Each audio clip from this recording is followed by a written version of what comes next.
Oba, tudo bem? Oi, Eduardo, beleza? Tudo bom, graças a Deus. Muito bom te ver, né? Falamos bastante durante esse ano, É né? verdade, Várias vezes, né? Mas nunca nessa situação, né? Nunca é nessa verdade. situação. É. Sempre na correria do ajusta aqui, corre aqui, tem uma revisão, está no R2, está no R3, É isso aí. ajusta o inglês, vamos aí, vamos que vamos. É verdade, né? Mas olha, um prazer, agradecer novamente aí a sua participação. Você é um interlocutor de primeira ordem também, né? Você, a Janaína, né? Longas jornadas, né? Que nós temos aí. E a Gislene chegando agora aqui e doutoranda, e a gente espera estreitar cada vez mais o laço com a Gislene também. E essa comunidade, né? Brasileira e internacional que se interessa pelas questões transculturais, organizacionais, né? E também essas questões de mobilidade global que está nesse contexto também. Dentro disso, o próprio empreendedorismo imigrante. Então, a palavra é sua, por favor. Ok. Boa tarde a todos, boa tarde aí. Michel, rapaz, que ano produtivo. Até você falou aqui, comentou isso, deixa eu só dar uma olhada aqui, ó. Fronteira Norte.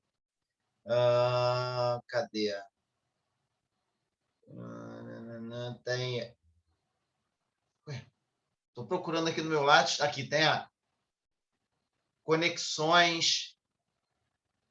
Foram o quê? Uns 4 ou 5 artigos só esse ano, não foi? E ainda tem a do Rio Grande do Sul que está saindo. Foi um ano bacana, fruto de um projeto que tem dado certo, graças a Deus, e ver todas essas pessoas aqui discutindo esse tema, que para mim, né, ele é muito, muito querido por todas as razões. Eu vou até compartilhar rapidamente aqui com vocês, ó, uma pequena apresentação, só me diga se está tudo certinho aqui, para mim. Tá aparecendo, tá beleza, beleza. Deixa eu só ver aqui, que para mim mudou aqui. Deixa eu ver se. Tá. Ele passou para o outro lado aqui, ó, chat, essas coisas, eu fiquei meio perdido aqui. Mas, bom, por que eu estou dizendo isso? Era exatamente 9 anos atrás, ano que vem, vou ter que fazer. Vamos fazer aqui virtualmente um bolo de aniversário, 10 anos que eu comecei a estudar, né, essa questão.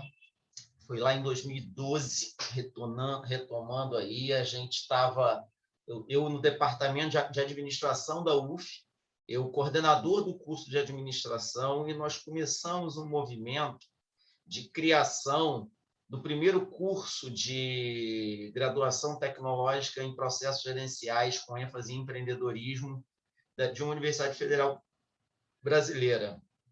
Posso até estar enganado, mas tenho quase certeza que foi o primeiro curso. Na verdade, a gente até entender que o nome do curso deveria ser Processos Gerenciais com ênfase em empreendedorismo, a gente teve que aprender isso. Na verdade, a gente achou que o curso seria de empreendedorismo. Bom, os alunos chamam de curso de empreendedorismo, mas como sai no certificado, é um curso de processos gerenciais. Bom, e tentando começar nesse novo mundo, nessa nova carreira, o que eu vou fazer para entrar de cara nesse projeto? Afinal de contas, eu sou professor, né, de finanças, de maneira geral, de processo decisório, tenho até livro publicado na área de processo decisório de finanças, né? E o que eu vou fazer? Que novidade tem? Eu estava numa fase que a minha filha mais velha, né, estava com 8, 9 anos, a mais nova com 1 ano, e antes da mais nova nascer, eu tenho uma tia que mora nos Estados Unidos, em Delray Beach, ali a 1 hora de Miami, e eu visitava muito ela. Afinal de contas, não vamos perder essa oportunidade, não só de visitar a tia querida, e gosto muito, mas muito dela, a gente se fala muito até hoje, e também aproveitar e vamos lá na Flórida, vamos ver o Mickey, né? Vamos passear, vamos para Orlando. E a gente ia assim, uma vez por ano, às vezes 2 vezes por ano, até porque sempre que tinha congresso, ou o meu, da minha esposa, que é professora da UF também, só que ela é da área de veterinária, arrumava uma desculpa para poder ajudar o congresso do outro, e ia todo mundo para poder curtir um pouquinho mais. E eu comecei a visitar. Na verdade, eu fui surpreendido num quarto de hotel lá em Orlando, mudando os canais, com um cidadão falando português. e fazendo propaganda de empresa. Vem aqui para a loja tal, porque aqui nós falamos o idioma, aqui a gente fala seu idioma, aí mudava de anúncio. Aí entrava ele de novo com outro empresário de outro ramo. Não, venha para cá, porque aqui nós falamos o seu idioma. E eu fiquei olhando aquilo, eu falei, caramba, será que já tem tanta empresa brasileira aqui para já ter um canal de televisão? E aquilo começou, né, a me interessar, esse fenômeno. Foi assim que nasceu toda essa loucura, né, que a gente tem feito aí durante esses 10 anos. E, bom, comecei a querer entender, e, obviamente, a primeira percepção que você tem é, opa, na loja dos brasileiros em Orlando, as coisas custavam o dobro no Walmart, o dobro dos brinquedos na Toys R Us, o dobro do preço das coisas das lojas comuns. Só que tinha um diferencial. Nós falamos o seu idioma. Era uma época, a gente tem que lembrar que era uma época que as redes sociais não eram tão fartas de dicas de como fazer, como economizar, como viajar. Hoje em dia, para qualquer lugar que você queira do mundo, como a própria Janaína chamou a atenção, tem um monte de brasileiros morando e que dão dicas e falam e te ajudam. Eu já entrevistei 2 brasileiras na Suíça que fazem exatamente isso. Elas divulgam a Suíça e são guias de turismo e fazem, né, os seus pacotes com brasileiros e estrangeiros que vão para lá. Só que nessa época não tinha, e tinha uma dificuldade maior. Não era aquela época que a gente só entrava numa loja e falava assim, iPhone 13. Né? Não, você ia comprar uma câmera, a câmera tinha não sei quantos megapixels, tinha 10 câmeras diferentes, você tinha que fazer pergunta ao vendedor. E como fazer pergunta para muitos dos turistas que iam para lá sem falar oi em inglês? Então, essa coisa do falar o seu idioma realmente era um diferencial, porque ainda assim, mesmo que o produto fosse o dobro do Walmart, ele era muito mais barato do que no Brasil e compensava. Então, eu comecei a perceber que tinha um modelo de negócio ali que funcionava, com seus limitadores, como... Né? Eu pensava o seguinte, daqui a pouco vai acabar, esses turistas vão cansar da Disney. Olha que cabeça, como é que alguém cansa da Disney? Ninguém cansa da Disney. Mas eu pensava assim, esses turistas vão se cansar da Disney e essas empresas brasileiras vão falir. Né? Não, na verdade, quadruplicou o número de brasileiros. O que mudou foi o formato do consumo. Né? A gente não só começou a consumir menos itens eletrônicos, a gente simplesmente já chegava com a marca pronta, eu quero esse, ou simplesmente mostrava, levava o seu celular antigo com uma foto e mostrava. Só que o americano é qualquer coisa no mundo menos bobo. O que aconteceu? Todas as empresas americanas começaram a colocar atendentes brasileiros ou portugueses, ou no mínimo um americano que sabia falar português, para competir com essas empresas, e eles, obviamente, com um custo mais barato, e a coisa foi mudando. Bom, mas assim que nasce a ideia de querer estudar empresários brasileiros no exterior. E procurei, né, o meu colega de trabalho, o professor César Barreto, antropólogo. Falei, César, expliquei exatamente o que eu contei para vocês. Ele falou assim, Ganso, tem alguma coisa interessante aí sim. Vamos investigar. Conseguimos, a duras penas, Deus sabe-se lá como, professores começando um projeto de pesquisa novo. Como é que você vai submeter a um grant, a um financiamento, que a primeira coisa é que as agências de fomento vão olhar quantas publicações você tem sobre esse tema. Aí você não ganha fomento, porque, afinal de contas, para ter fomento, você tem que ter um monte de publicação. É igual aquele rapaz que entra e estou querendo começar a trabalhar na sua área. Falo, não, mas para trabalhar tem que ter experiência. Mas como eu vou ter experiência se você não me dá emprego? E aí, bom, mas conseguimos, foi uma época assim, muito vitoriosa dessa... conseguir os primeiros recursos, fomos viajar para lá, usamos mais uma vez o carinho, né, e o acolhimento da minha tia para ficar na casa dela e ficar rodando pela Flórida fazendo entrevistas. E uma coisa que o César Barreto falou para mim, e eu lembro disso até hoje, foi muito importante, ele falou, com a visão antropológica dele, ele falou assim, Picanso, não vamos ler teoria nenhuma, vamos entrevistar, observar o fenômeno porque a gente não vai chegar viciado querendo aquelas respostas que a gente já está procurando. Então, aqui, aí você marca no seu questionário. Então, foi o que aconteceu. Fizemos algumas visitas durante 2012, 13, 14, acho que 15 também, lá para os Estados Unidos. Entrevistamos cerca de 100 empresários brasileiros.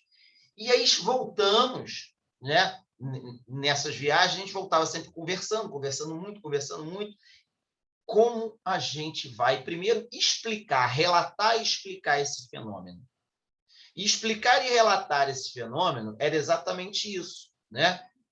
Agora que a gente já viu, agora que a gente já gravou as entrevistas, agora que a gente já tem uma série de dados e informações, vamos começar a entendê-lo, né? E como é que a gente começa a fazer? Bom, vamos pesquisar o que tem. Aí você entra lá, né, nas bases de dados, entra na Web of Science da vida, entra nos Googles da vida e vai colocar lá empreendedorismo internacional. E foi o primeiro nome que veio para mim, empreendedorismo internacional, né? E a gente começou a procurar, né, artigos vinculados a empreendedorismo internacional, né? E assim nasce esse projeto que a gente vai trabalhando até hoje, cujo slide eu não consigo passar. Agora consegui. Esse projeto aí que hoje em dia, graças a Deus, além da sua página base, né, no site da Universidade Federal Fluminense, desse www.mpeinternacional.uf.br, hoje está com a página no Facebook, no Instagram e no LinkedIn para poder divulgar todos os resultados das nossas pesquisas. Afinal de contas, não adianta nada a gente ficar só enfurnado, ganhando citações ou escrevendo mais livros para poder progredir na carreira e ter pontos na CAPES, se a gente também não devolve para aquela pessoa que entrevistou e que foi entrevistada o fruto do nosso trabalho. E aí, pessoal, eu queria também acho importante esse relato, como é difícil conseguir essas entrevistas. Tá? Chegávamos eu e o César, vi uma bandeira do Brasil passando de carro ali na International Drive, vi uma bandeira do Brasil, cara, entra ali, batia na porta, dá licença. O dono é brasileiro, aí já ficava todo mundo assim, com medo, com susto. Eles não sei se eles achavam que a gente era agente do governo americano, querendo mandar eles embora, mas era sempre assim. A gente perdia mais tempo explicando o que a gente queria fazer, às vezes, do que com a própria entrevista, né? E depois, não só por causa da pandemia, mas antes da pandemia, pela dificuldade de verba lá para 2017, 2019, entre 2017 e 2018, 2016, que começou a ter uma falta de verba muito forte na CAPES, no CNPq e na FAPERJ. O dinheiro realmente mingou e a gente não conseguia mais viajar e a gente teve que passar para essas entrevistas à distância. E aí é um outro caminho que a gente começou a trabalhar e também tem muita coisa para falar, não dá tempo de falar aqui. Mas o que eu queria mostrar para vocês, então, foi isso. Essas viagens, né, durante 2012 e 2014, com análises, né, tipicamente etnográficas, não é minha praia, mas, graças a Deus, era a praia do César, e a gente começou a pensar isso. É um fenômeno de internacionalização, é um fenômeno de empreendedorismo internacional. Começamos a ler, e começamos a usar os nossos dados para saber se realmente poderíamos ou seria bom tentar, seria prudente tentar explicar o fenômeno através das teorias de internacionalização. E aí, quando a gente começou a perceber que a maioria dos nossos respondentes, né, eles não tinham necessariamente nada a ver com o ramo de negócios que eles atuavam no Brasil, quanto mais ser a mesma empresa internacionalizada. E aí a gente realmente não é internacionalização. Eu achava, na minha inocência, que esse tema ia assim, o fato dele ser imigrante não quer dizer nada. Aquela coisa bem de professor de administração, o que vale são os conceitos de gestão. Se você sabe marketing, você empreende em qualquer lugar. Não era. Não é. Realmente, né, rejeitamos a primeira hipótese, né, que é a hipótese do empreendedorismo internacional, da internacionalização de negócios, haja vista que a maioria das empresas realmente eram empresas com perfis totalmente diferentes daqueles artigos que a gente lia, né? O processo de abertura, de percepção de risco, né? E etc., era completamente diferente. Então, a gente foi... Tanto que o nosso primeiro artigo que a gente teve aprovado num congresso da Sociedade Americana de Small Business em Empreendedorismo, a USASB, foi em 2015, foi exatamente rejeitando a hipótese da internacionalização. A gente terminava o artigo e terminamos a apresentação lá nos Estados Unidos falando assim, a gente não sabe exatamente o que está estudando, mas a gente sabe o que não está estudando, né? Na verdade, não foi exatamente assim, não, porque quando eu estava, por conta de ter submetido o artigo para a USASB, obviamente, todo mundo aqui sabe, e a gente vai fazer isso, Michel, lá no EGEP, né? A gente aproveita que alguém submeteu um artigo, a gente devolve para ele, ó, então avalia isso aqui para mim, né? Então, me ajuda aqui avaliando. E é isso que aconteceu. Eu recebi uns 3 ou 4 artigos para avaliar, né, da USASB, e até que um dos artigos eu me dou de cara com esse tema, Minority Entrepreneurship. E era exatamente um artigo falando de empreendedorismo feminino nos Estados Unidos. Eu, lá no meio do artigo, na correção do artigo, vem, dentre as chamadas por ele, né, por os autores, minorities, tinha lá o Immigrant Entrepreneurship, com uma citação de um trabalho do Alejandro Portes e da Zhou Ming, que é um trabalho que eu uso até hoje, eu faço questão de citar, não só por ser assim, o desenlace dessa, para a gente, né, o desenlace dessa teia, mas é porque realmente as coisas que estão fundamentadas ali, a gente percebe, continua muito dentro dessa linha. Então, são as diversas dificuldades, as diversas barreiras que os diversos tipos, né, de minorias, né, os grupos minoritários, sofrem e como eles conseguem vencer através do empreendedorismo.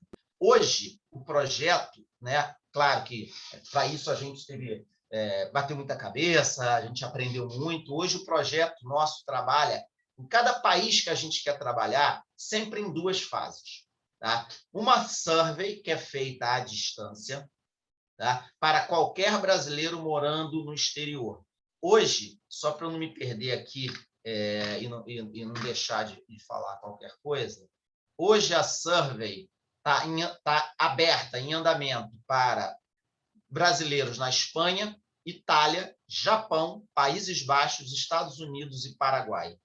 Se algum de vocês conhecerem algum brasileiro, aproveito para fazer uma propaganda, se algum de vocês conhecerem, eu daqui a pouco, quando terminar minha apresentação, eu entro no chat, mando o link aí, se vocês puderem encaminhar e compartilhar, a gente agradece muito. É um formulário padrão, né? É um formulário, obviamente, que a única coisa que muda é o tipo de visto, né? De como a pessoa chegou, porque os vistos dos brasileiros no Canadá são diferentes dos do Paraguai, são diferentes do Japão, o modo de entrada são diferentes. E nós já finalizamos esse trabalho com brasileiros na Alemanha, em 2020, na Austrália, em 2016, né? No Canadá e na Estônia, que a gente fechou em 2021, na França, em 2021, em Portugal, em 2019 e na Suíça, 2021. Todos esses trabalhos, tirando da Estônia, com um mínimo de 600 respostas, que é o mínimo estatístico com padrão de 95% e margem de erro de 4 pontos percentuais. Por que na Estônia? Na Estônia, nós tivemos 60 entrevistas, formulários respondidos. E aí, poxa, mas só 60? Acho que foram 58, não lembro de cabeça, mas uma coisa assim. Só que a gente precisa lembrar que a embaixada brasileira lá em Tallinn estima que tem uns 100 brasileiros na Estônia. Então, se for por isso, a gente pegou mais da metade. Né? Mas é claro que na hora de você comprovar isso estatisticamente é um pouco complicado. Né? E para que a gente faz isso? A gente faz isso porque a gente definitivamente entendeu que, sim, ser imigrante faz uma diferença. Então, a gente precisa, nesse questionário, entender as dificuldades que ele acha que sofreu quando chegou no país, as dificuldades que ele está passando por hoje. Aí a gente tenta ver, assim, uma média de tempo, isso não é matemático, não é numérico, não é quantitativo, mas tentar entender o seguinte, por exemplo, os brasileiros na Alemanha tendem a reclamar, dizer que o idioma é um problema no início, mas depois, né, não é mais um problema mas ainda aparece o idioma mesmo, né?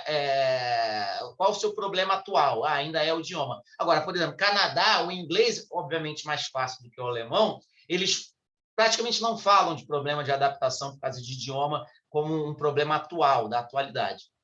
E a gente pergunta também motivos, né, da saída do Brasil, por que o país te atraiu, como é que ele foi, como é que foi a entrada, muitos casos como o caso da Maria Carolina, né, que saiu porque o cônjuge foi recrutado por uma empresa no exterior, muitos casos também de brasileiras, principalmente na Alemanha, e a gente está desenvolvendo um artigo exatamente sobre isso, muitas brasileiras que saíram da Alemanha para casar com o alemão, né? Isso a gente está entendendo também, essa realidade, né? Estamos fazendo agora novas entrevistas com mulheres que saíram com esse perfil, e contrário, com alguns homens que saíram casar com mulheres alemãs, tentando ver essa coisa da migração por amor, né? E isso tem sido muito interessante. Um dia vai pintar um artigo aí novo, fruto desses nossos debates. E a fase 2 é o que a gente chama de entrevista em profundidade e observação do campo, né? Então, é a hora que a gente tenta ver como o extrato dos empreendedores se compara com o extrato da survey, por isso que é importante ter a survey. Nós temos vários escritos sobre brasileiros nos Estados Unidos, atuais, temos vários escritos sobre brasileiros em Portugal, temos, né? Só que quando a gente vai falar de brasileiros na França, não são tão novos os artigos, brasileiros da Suíça praticamente não tem, se é que tem algum, agora não lembro de cabeça, e por aí vai. Nossa pesquisa hoje está com esse quantitativo aí, o que é muito interessante, né? A nossa survey já catalogou quase 5.400 respostas de brasileiros no exterior, né? Como eu disse, né? Nós estamos aí nos Países Baixos, né? Na Espanha, Estados Unidos, Itália, Japão, Paraguai, ainda em andamento. Nós entrevistamos 31, né, brasileiros na Alemanha. Interessante, eu estou com uma verba do CNPq, da FAPERJ, para ir para a Alemanha, não posso ir por causa da pandemia, mas tive a sorte de conseguir fazer 31 entrevistas via Google Meet, o que era difícil.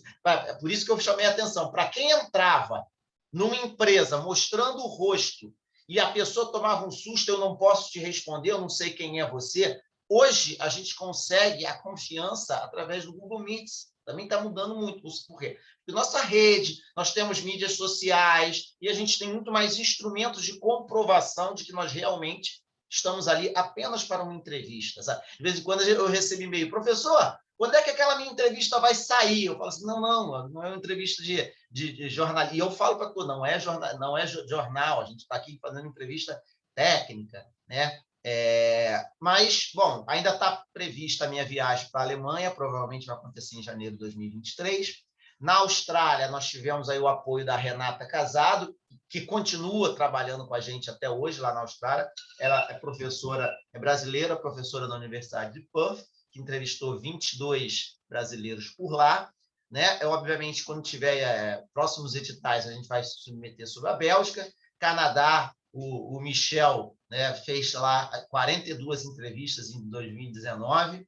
Né? Na Espanha também estamos aguardando o edital. Na Estônia, o Ricardo Hatz fez, que é um parceiro nosso lá na Estônia, um doutorando, fez 12 entrevistas. Né? E nos Estados Unidos foram, né, nossas 90 entrevistas lá na área da Flórida. Em Portugal, eu acabei de orientar um mestrando lá no SCAP, no Instituto Superior de Administração e Contabilidade do Porto, né? Eles defendeu a dissertação de mestrado dele tem uns 2, 3 meses, e eu fui com ele e a gente fez 41 entrevistas, porque é exatamente aquele meu projeto do CNPq de comparativo Canadá-Portugal, com o Michel, né? Apareceu graças aí a Deus na nossa vida, e ele ainda estava indo para o Canadá. Eu falei assim, não, então você vai para o Canadá e usa a verba para Portugal. E foi ótimo, porque nós atendemos os nossos projetos, o dele da FAPESP e o meu do CNPq, né? Nós estamos com bastante publicação, ou seja, demos resposta, demos satisfação de que usamos bem, empregamos bem o dinheiro e temos uma resposta à academia a dar. Né? Na Suíça, eu fiz 4 entrevistas via Google Meet também, e é claro que na nossa vida professor, coordenador de pós-graduação, dou aula no mestrado, dou aula na graduação, projeto de pesquisa, aí você alguma coisa sempre falha, e por enquanto, desde fevereiro desse ano que eu não fiz mais entrevistas, eu tenho condição de fazer entrevistas online, mas simplesmente não consigo. A gente trabalha muito com parceria, a gente trabalha muito com time, e graças a Deus foi assim que chegou aí, né, as presenças maravilhosas do Michel na nossa vida, da Gislene na nossa vida. São pessoas assim que a gente rapidamente construiu uma relação, né, uma relação de trabalho. Participei da defesa da tese da Gislene, depois a gente escreveu o artigo em conjunto, e a gente já vai, se Deus quiser, já tem um artigo para o ano que vem na internet, né, que vai sair já nosso, e isso está acontecendo, e quanto mais parceiros a gente, sempre que aparece alguém, de repente, de vez em quando eu recebo assim uma ligação, sou professor brasileiro, estou aqui na Itália, soube o que você está fazendo, vamos, está aqui, esse aqui é o nosso modelo, a nossa estrutura de entrevista, vai fazer entrevista, não tem problema de esconder, não tem, não, isso é tudo nosso. Eu fico muito feliz da coisa estar acontecendo, né? E vários professores, pesquisadores interessados. Nós Eduardo, fizemos também... Perdão, Eduardo, perdão, está muito interessante. Só para pontuar, faltam 5 minutos para 30 minutos, tá bom? Tá, ok. Então, uma primeira análise. Na verdade, essa primeira fala eu queria fazer mais um apanhado geral mesmo. Eu tenho alguns slides com alguns resultados, mas isso pode ficar para depois, não tem problema nenhum. Fizemos 2 análises bibliométricas, né? E vocês veem a diferença da quantidade de artigos encontrados, todas em inglês. E a gente tenta entender, e olha a importância de todo mundo nesse cenário. Quando a gente vai entender o empreendedorismo desse imigrante, a gente tem que olhar ele enquanto empresário, e sim, é um fenômeno de imigração, enquanto negócio, sim, é um fenômeno gerencial, e quanto rede, que, ora, né, quando a primeira vez que eu li a dissertação da Gislene, ainda na fase de preparação, eu mostrava para todo mundo, falei, olha isso aqui, olha que trabalho bem feito. Por quê? Porque eu não tinha a menor condição, o menor conhecimento de fazer do jeito que a Gislene fez. Então, ter esse parceiro, ter essas pessoas, sem essas pessoas, o projeto fica parado num trabalho descritivo e, muitas vezes, é um trabalho gerencial. Eu não sou especialista em migração, eu não sou especialista em rede. Então, se não tiver pessoas para sentar e conversar, não sou especialista em cultura brasileira, não sou especialista em gestão brasileira, então tem uma série de possibilidades e apoios, né?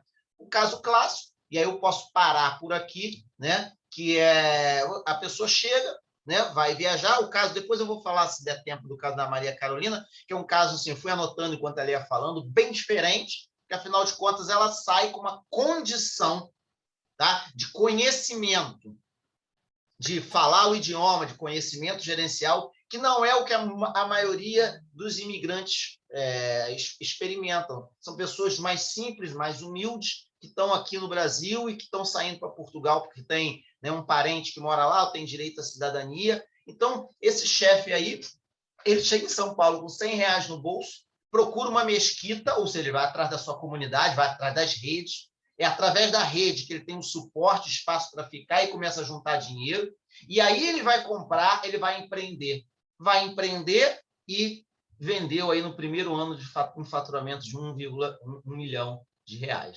tá? Então, depois a gente fala aí do resto aqui da apresentação. Deixa eu ver como é que eu faço para sair aqui. Aí depois, quando, né, se pintarem dúvidas, eu vou falando alguma sobre os resultados que a gente tem até hoje. Eduardo, olha, você sabe, né? O carinho que eu tenho por você, admiração e parceria. Um prazer ouvir você, né? E nós vamos conversar mais. Olha, a Nancy Pinilla, acredito que eu tenha falado certo o nome dela, ela colocou questões, depois nós vamos abordar, ela colocou algumas aqui no chat, dá uma lidinha que tem coisa para você aí também, tá bom?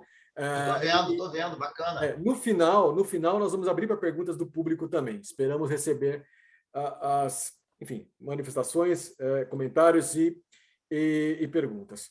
Olha, você já fez a deixa, né, para a fala também da própria Gislene. E é interessante também vários aspectos que remontam um pouco também à própria fala da Janaína, né? E coisas que, de certa maneira, a gente ainda não conseguiu dar conta nos nossos trabalhos, seja voltado para o empreendedorismo imigrante brasileiros no Canadá, nos Estados Unidos, na Espanha, na Suíça, na Alemanha, a questão também da gestão organizacional dessas pequenas empresas em geral, né? Lá no Canadá, por exemplo, você sabe tanto quanto eu, fizemos a pesquisa e publicamos, né? Muitas dessas empresas de brasileiros, algumas vezes tinha até 10 funcionários, mas na maior parte das vezes até 3 funcionários, mas assim, de certa maneira, você pode dizer, mas todos os funcionários são brasileiros? Não, né? Há uma multiculturalidade, uma diversidade cultural, linguística, enfim, de tudo quanto é aspecto, né? Também dentro dessas empresas, normalmente pequeno porte, às vezes microempresa também, né? E muitas vezes também o autoemprego, né?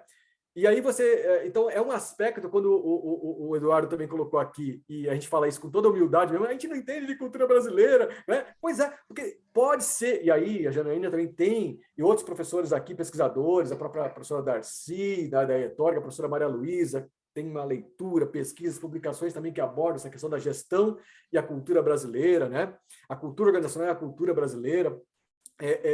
Há coisas a se fazer por aí, dentro desse campo também do empreendedorismo imigrante, não é?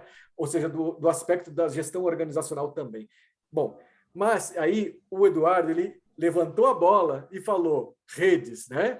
E eu acho que a Gislene gosta disso, né, Gislene? Gosta. Então, agora é com você, Gislene.